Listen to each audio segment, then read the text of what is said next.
तो उसका उसके बारे में हमारी पार्टी का यही कहना है कि रेलवे मंत्री ने तो रेल बजट प्रस्तुत करते हुए तो बातें तो बहुत बड़ी बड़ी कही हैं कि हम ये करेंगे वो करेंगे, इसमें काफ़ी कुछ इसको आधुनिक बनाने की बात कही है रेलवे के मामले में।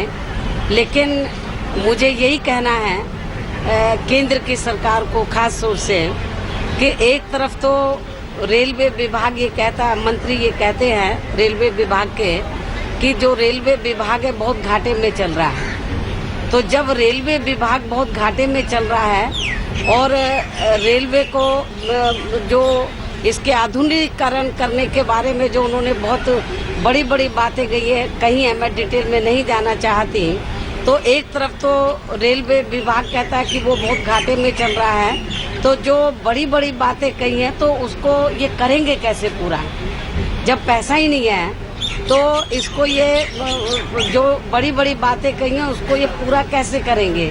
इसी प्रकार तो उन्होंने ये कहा रेलवे मंत्री ने कि ये 9 रूटों पर वो हाई स्पीड ट्रेन चलाएंगे, लेकिन अच्छी बात है, हम इसका वेलकम करते हैं। लेकिन इस समय जो पूरे देश में जो रेलवे लाइनें जो बनी हुई है, जो उनका जाल बिछा हुआ है, उनकी जो पटरी हैं, रेलवे जो लाइनें पटरी हैं, उनकी हालत कितनी ज़्यादा खराब है। तो आज जब तक जो रेलवे जो लाइनें हैं, पटरी हैं, उनको दुरुस्त नहीं किया जाएगा, ठीक नहीं किया जाएगा, और आज की जो वर्तमान जो स्थिति में जो रेल की पटरियां हैं उन पर ये जो हाई स्पीड ट्रेन चलाएंगे, मैं समझती हूँ ठीक नहीं होगा। पहले उसमें पटरियों को ठीक करना होगा।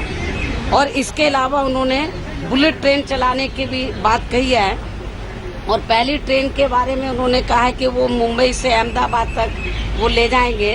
तो ये भी कहा है कि पैसा बहुत लगेगा, इसके ऊपर बहुत धन खर्च होगा।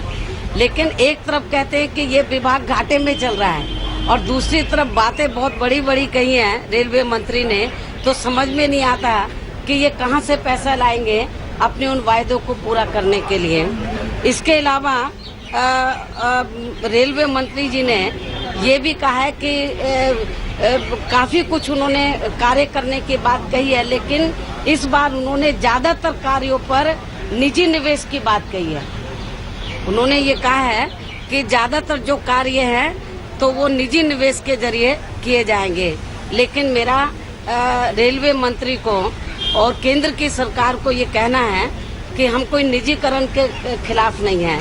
ठीक है, आप जो बड़े बड़े कार्य हैं वो निजी हाथों में दो, लेकिन आप ये निजीकरण को तो बढ़ावा दे रहे हैं रेलवे में। आप कहते हैं कि घाटे में चल रहा है, हम इसके खिलाफ नहीं हैं, लेकिन हमारी पार्टी का ये कहना है कि जब आप बड़े बड़े कार्य रेलवे विभाग के निजी हाथों में देंगे, तो निजी हाथों में देते समय तो इस देश के अंदर जो शुरू कास्ट, शुरू ट्राइब्स के लोगों को और बैकवर्ड क्लास के लोगों को बाबा साहब डॉक्टर अम्बेडकर के अथक प्रयासों के कारण जो इनको नौकरियों में रिजर्वेशन मिला है, जिंदगी के हर पहलू में आगे बढ़ने के लिए रिजर्वेशन मिला है, तो जब आप निजी हाथों में देंगे तो निजी हाथों में देते समय तो इनके रिजर्वेशन का भी ध्यान रखना बहुत जरूरी है। That was Mayawati demanding reservation in the private sector.